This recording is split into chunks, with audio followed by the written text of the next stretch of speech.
Kenapa dua orang dengan kemampuan yang sama bisa menunjukkan kinerja yang berbeda di tempat kerja?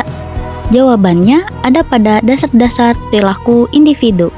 Setiap organisasi terdiri dari individu, namun setiap individu memiliki latar belakang, kemampuan, dan cara belajar yang berbeda. Lalu, bagaimana perbedaan ini mempengaruhi perilaku di dalam organisasi? Perilaku individu dalam organisasi dipengaruhi oleh beberapa karakteristik biografis. Yang pertama, usia tidak selalu menentukan kinerja, namun sering berkaitan dengan tingkat komitmen dan loyalitas. Kedua, gender. Tidak ada perbedaan signifikan dalam kemampuan analitis, motivasi, maupun kemampuan belajar. Perbedaan yang ada lebih dipengaruhi oleh faktor sosial dan budaya. Yang ketiga, status perkawinan biasanya berkaitan dengan stabilitas kerja dan tingkat komitmen terhadap organisasi. Terakhir, ada masa kerja. Semakin lama masa kerja, biasanya semakin tinggi kepuasan dan semakin kecil kemungkinannya untuk keluar. Selain karakteristik biografis, kemampuan individu juga sangat menentukan. Kemampuan intelektual meliputi kemampuan numerik, pemahaman verbal, penalaran, hingga kemampuan mengingat.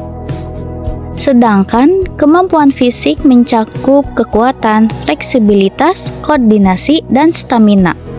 Kinerja terbaik akan tercapai ketika terdapat kesesuaian antara kemampuan individu dan tuntutan pekerjaan.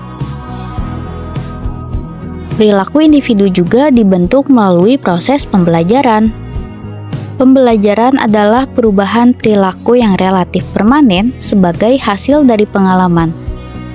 Ada beberapa teori pembelajaran seperti classical conditioning, operant conditioning, dan social learning theory. Seseorang dapat belajar dari pengalaman langsung, dari konsekuensi atas tindakannya, maupun dari mengamati orang lain. Dalam organisasi, perilaku dapat diperkuat melalui 4 bentuk penguatan. Ada penguatan positif, penguatan negatif, peniadaan, dan hukuman. Strategi penguatan yang tepat dapat meningkatkan kinerja, membentuk disiplin, dan mendorong perubahan perilaku secara efektif. Karena pada akhirnya memahami dasar-dasar perilaku individu berarti memahami bagaimana membangun organisasi yang lebih produktif dan inklusif. Organisasi yang kuat dimulai dari pemahaman terhadap individu di dalamnya.